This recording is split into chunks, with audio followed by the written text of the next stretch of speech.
kailangan po natin bigyan ng masigabong palakpakan ang Senate President ng Taong Bayan.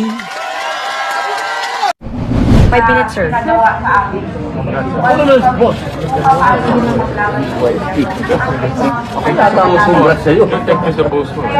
Excuse me, ma'am. Excuse me, ma'am.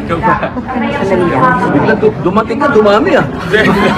Alright, may program, May guys. program. Sige, sir. Sige, sir. Mga kababayan, doon po sa mga hindi nakapanood, ito po si Senator, si Senate President Sherwin Gatchalian, mga kababayan, ay personal na dumalo doon sa iginagawang screening ng pelikula ni Robin Padilla, yung Memories of Teenage Rebel. Sa pangunguna po ni Robin Padilla, siya rin po ang nag-direct at nakita niyo naman po, nagyakapan po sila ni Senate President Gatchalian. Akala niyo ba papayag si Kuya Peter? Dahil nga parang itong si Gatchalian ay mga kababayan, alam naman natin di sila magkakampi. Baka iniisip ni Peter ay inuuto si Robin Padilla, mga kababayan.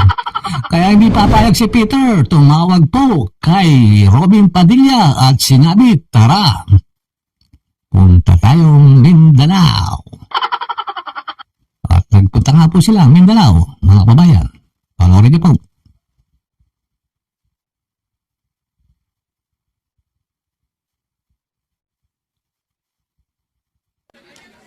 Siyempre, kailangan po natin bigyan ng masigabong palakpakan ang Senate President ng Taong Bayan.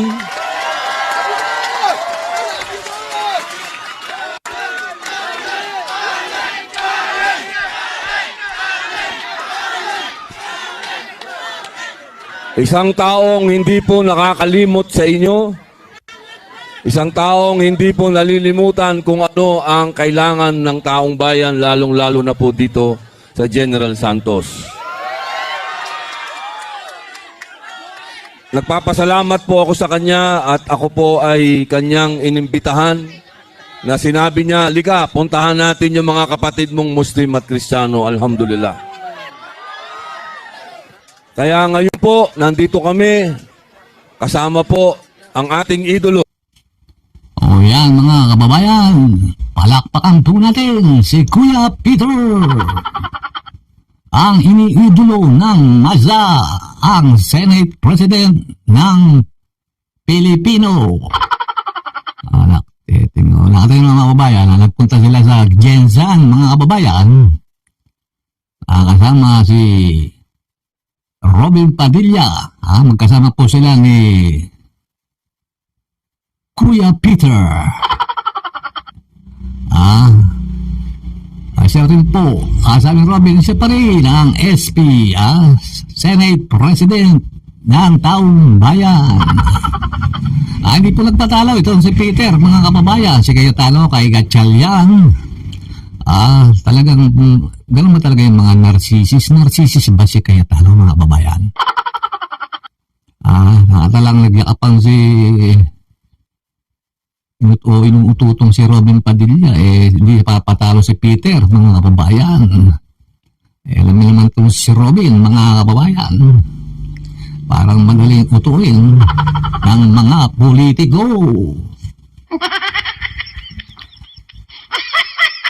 Ano po kaya ang gagawin nila rin sa Gensan, mga kababayan? May dala po sila bang tulong? Si Peter, palaging naka-L sign niya. Ano ba ibig sabihin ng L? Loser! Ganun ba, mga kababayan? Parang di pa rin nakakamubong na ayaw magpatalo. Siyempre, nakatang naman nagyakapan si Robin at si Gatchalian. Hindi papayag si Peter, mga kababayan. Ano po kaya ang gagawin nila sa Gensan, mga kababayan? Abangan po natin kung ano ang di-drawing ni Peter Cayetano. Baka mga ngaral lang po ng mga sa Salita sa Biblia, mga Bible verse, mga kababayan.